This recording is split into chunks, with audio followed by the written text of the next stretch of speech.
Alright. Match number 2, Cody Rhodes versus Damien Sandow, the Rhode Scholars going up against each other. And I was actually really hyped for this match because, well, history. Back in Money in the Bank, they had, the Rhode Scholars were in it, Cody Rhodes and Damien Sandow. They were both in the match, and the honest team didn't really do that good of a job of drawing attention to this, so it kind of flew under the radar. But Sandow, partway through the match, just kind of like started hiding behind in the timekeeper box, I guess. And Cody pretty much had the match won, and he was on his way up the ladder. He was like at the top, like about to unlatch it, and then Sandow throws him off the ladder. And I'm surprised they didn't call more attention to this. Cody took a huge bump off that ladder. It's like 15 feet in the air, and he just fell flat on his back. Oof, that must have felt that the next day. I tell you, it was. Yeah, he took a great bump. Like, didn't even land on his feet, just flat on his back. 15 feet, boom, right on his back. So Sandow stole. Like, it was Cody's time, and Sandow stole it away from him. Where if Sandow had actually been in the match up till that point, it would have been like, well, he earned, he did well. Everybody else would have done. He just wanted the title. But like, since he was hiding, that kind of made it feel more like he stole it from him, And they did a great job of building this up where, Sandow was in a match and Cody just kind of like meandered onto the side of the ring, snagged his Money in the Bank briefcase, and then like pretty much stole it. And then they had this thing where him and Sandow had a shouting match, and he's like, "You want it? You come out here and get it." And actually went outside the arena, which they haven't done in a while, actually, to the best of my knowledge. And they had a shouting match. He's like, "Okay, here you go." And he just threw the briefcase into the Gulf of Mexico, where Sandow ran in, like he was like, "I can't swim." He jumped in and he was, drowning, and then tried to play it off like he wasn't. Then they brought it back later, and it was like a really water-stained suitcase. And I was hoping they were kind of going to keep that. Because I always liked when Dolph Ziggler had the Money in the Bank. Like he kept hitting people with it, and later on in the year, like you'd see that the suitcase had this huge ass dent in the middle, so it kind of gave it I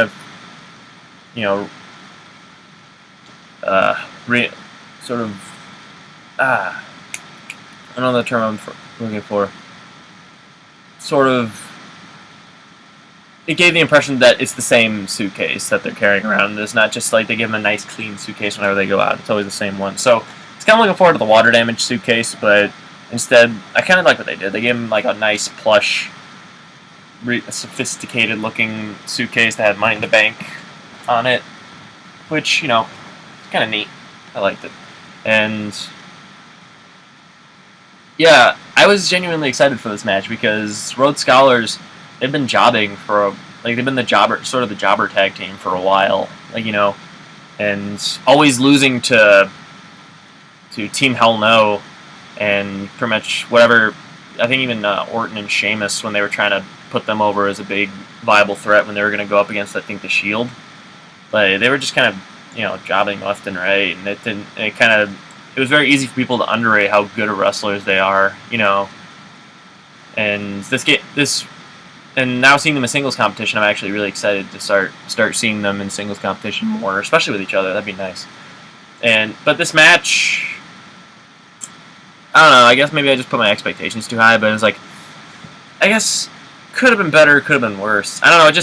They've been building up this feud ever since Money in the Bank, and I don't know. It just didn't feel like these two genuinely hated each other and wanted to tear into each other. It just felt more like a match you would see on Raw between, like, I don't know, like R-Truth and Wade Barrett. I don't know, just seemed like a match between two guys on Raw. I didn't really like, Cody and Sandow did a good job in the match. Cody delivering some like excellent missile dropkick off the top rope, and I don't know why they started doing this, but for some reason they've been giving, ever since Money in the Bank, they've been giving Cody Rhodes a muscle buster, which I'm not too fluent in TNA, but I think that's like Samoa Joe's finishing move, isn't it? Or I know Samoa Joe does it. I think it's his finishing move.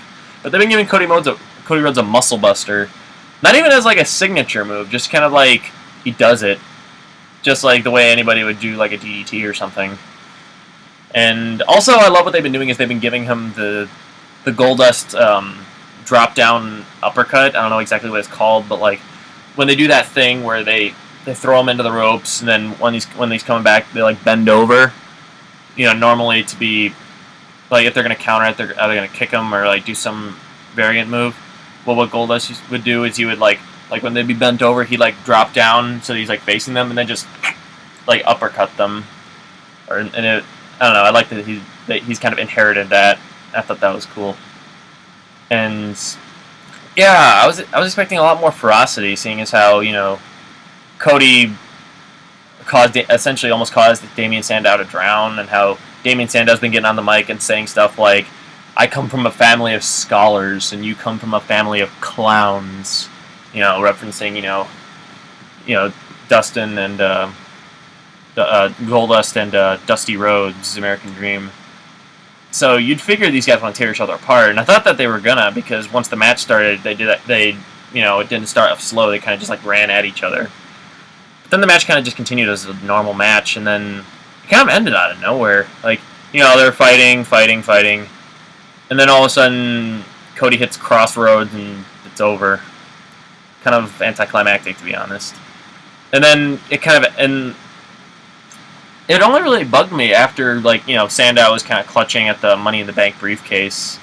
I guess it was like supposed to be like him being like, "It's okay that I lost. I still got Money in the Bank." But it also kind of, man, that word, I keep forgetting what exactly the word is I want to use. But sort of bringing up the fact that it's like, yeah, Cody won, but Sandow's still the Money in the Bank guy. So.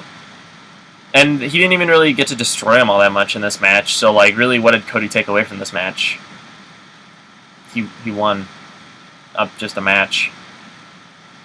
So, overall, could have been better, could have been worse, I guess. I don't know. They're probably going to have better matches in the future. But, I don't know, maybe, I guess I just put my expectations too high. They did a good job, and the match was fine. So, yeah.